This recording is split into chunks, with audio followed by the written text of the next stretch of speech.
Hi, welcome to Shiloh May. Today we're going to learn how to make an applique kitchen towel. I'm using a pumpkin pattern, so for that I need 4 different fabric prints, wonder under, pattern, my pattern design, thread, scissors, sewing machine, and scissors. So first you want to iron all your fabric, and like I said, I use fabric scraps. So for the pumpkins, and I put 2 pumpkins on each of my towels, one a little bit taller and thinner and one a little squattier and fatter, but fat 8s would work for that. I also made two towels out of each one of these. So you want to follow your manufacturer's directions for your wonder under, but after I've pressed my fabric, I am attaching my wonder under to the back side. Please make sure you're using the paper side of the wonder under facing you. So your iron, if your iron gets on that wonder under sticky stuff, you're gonna be crying. You don't want that on your fabric, or I mean, you don't want it on your iron, or do you want it on your ironing board? So I just repeat the process, ironing my fabric. I'm checking to see how much wonder under I need to cut and adhere. I'm adhering the wonder under to the back of my fabric or to the wrong side of my fabric. And again, make sure you're following the manufacturer's directions. This is a product by Pellon called Wonder Under, and it's great for doing applique. So many people think you have to have an embroidery machine to applique, but you don't. This is a fun way to embellish clothes, towels, purses, just whatever you'd like to embellish, you can do this. So here you can see I've used a little scrap of green fabric that I'm going to make leaves from. And my leaves, I just hand drew them onto the back of the fabric. Well, let me tell you something else about the wonder under. So after it's attached to my fabric, I will pull it off after it's cooled. I will take my wonder under off, and then I trace my pattern onto the back of my fabric, so on top of the wonder under. A lot of people take and trace their pattern on top of the wonder under and then try to remove it, and I find that a lot of times you mess up the edges of your fabric doing that, causing them to fray a little bit and stuff. So I've just learned through experience that I remove the backing of the wonder under and then I trace my patterns. So here you can see I'm trying to remove the backing of the wonder under, and I did not get it attached completely like it should have been. This should rip off really easily. So again, make sure you read the manufacturer's suggestion for the temperature of the iron, whether you're supposed to use a drying iron or a steam iron. I actually went back and after having issues, I went back over it again. Now, you see I don't have paper in that one spot. I wanted to make sure I kept my iron away from that spot. Otherwise, I would have had sticky residue on my iron. So I've gone back and pressed this.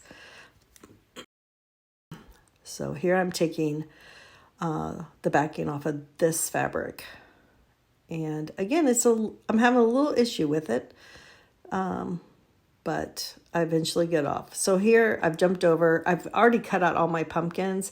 Now I'm just showing you on my green fabric for my leaves.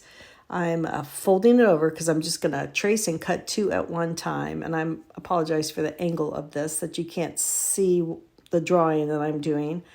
I did use a pin on the back of this. I don't always recommend this, but it is a dark fabric, and I can cut inside my lines that I drew so that does not show on the outside of my fabric. We don't want that. So most of the time you'll want to use some kind of pink fabric pin that disappears after you've used it. Okay, so now I have my leaves.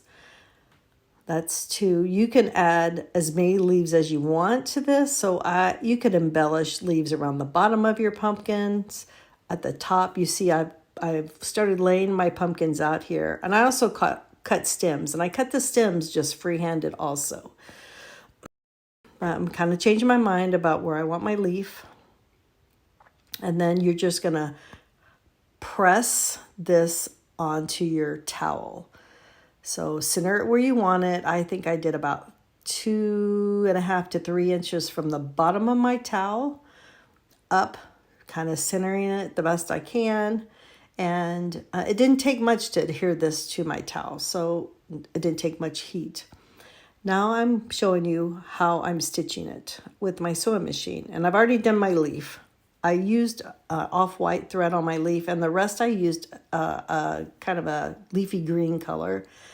But in the middle of this pumpkin, or kind of to each side of the center, I am stitching. I'm using a triple knit stitch. So if you see my machine like going back and forth, it is. It's going forward with each stitch, it's going back, and then it's going forward again. Now, your machine may not have that ability. You can use a satin stitch, which is like a zigzag stitch that's really close together to do some embellishing. You could just use a straight stitch. Just kind of, you can even get out ink, your needle and thread and do some embroidery work on these if you wanted to do it by hand. But again, you can draw these lines with a disappearing pen, fabric pen onto your fabric. I just winged it by sight. I don't think every pumpkin needs to be exactly alike. I think they each have their own characteristics. So again, on the taller pumpkin here, I just went, I did a little bit smaller curve. This is just going to give you the definition that this is a pumpkin and maybe not an apple, especially on the shorter one. It tends to sometimes to me look like an apple. So here I'm going down the other side. And I have sped this up a little bit, so I want you to know that I do not sew this very fast using especially this triple knit stitch.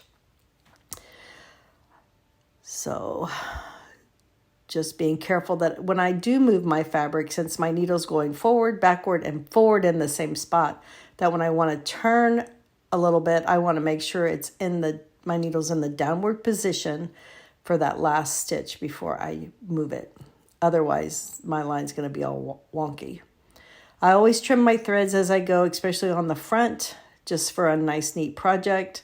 When I get done, I'll turn it over and clip all the threads on the back side. And my machine does have an automatic stop. I push a button, my needle it cuts the thread, my needle comes up.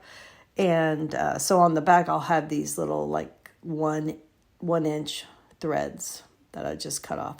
Now I'm doing the stem, and I am just stitching about 1/8 to 1/4 inch away from the edge of the stem, the pumpkin sides, and then the leaf, which I did earlier. So here I'm going to go, I'm doing the other stem here. So, and again, this is sped up just a little bit, so you don't have to watch me do the whole thing. But again, 1/4 to 1/8 of an inch away from the edge. You don't have to really worry about this fraying too much when you wash it, because between the under and the top stitching, decorative stitching you're doing, it's going to hold it in place for many, many, many washings. Again, using good fabric is going to help with that also.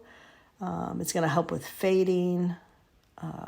Just good quality fabric is important. Now I'm stitching around the outer edge, again 1/4 to 1/8 inch away.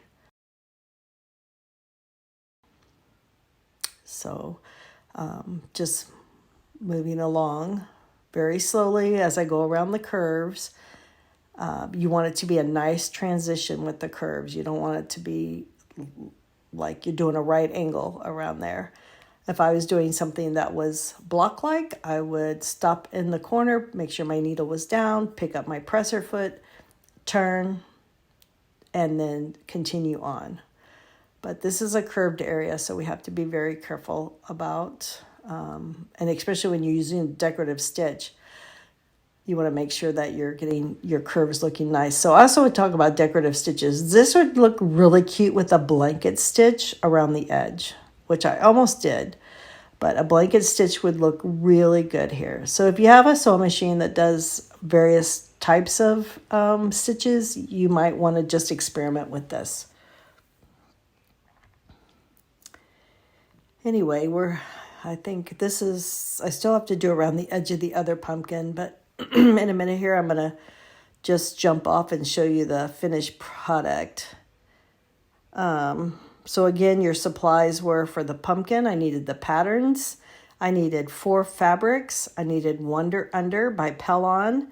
I needed scissors, iron, sewing machine, and of course thread to do this project. And I didn't use any special kind of thread except for cotton polyester thread. I pick it up at the Hobby Lobby, wherever. But these applique towels make great gifts. They make great housewarming gifts, great birthday gifts, Mother's Day gifts, thank you, appreciation gifts. They're just something unique. You're making something unique that not everybody has. Again, a little bit closer so you can see how close I was to the edge, and there's the finished product. So thank you for watching Shiloh Mae, and hope to see you soon.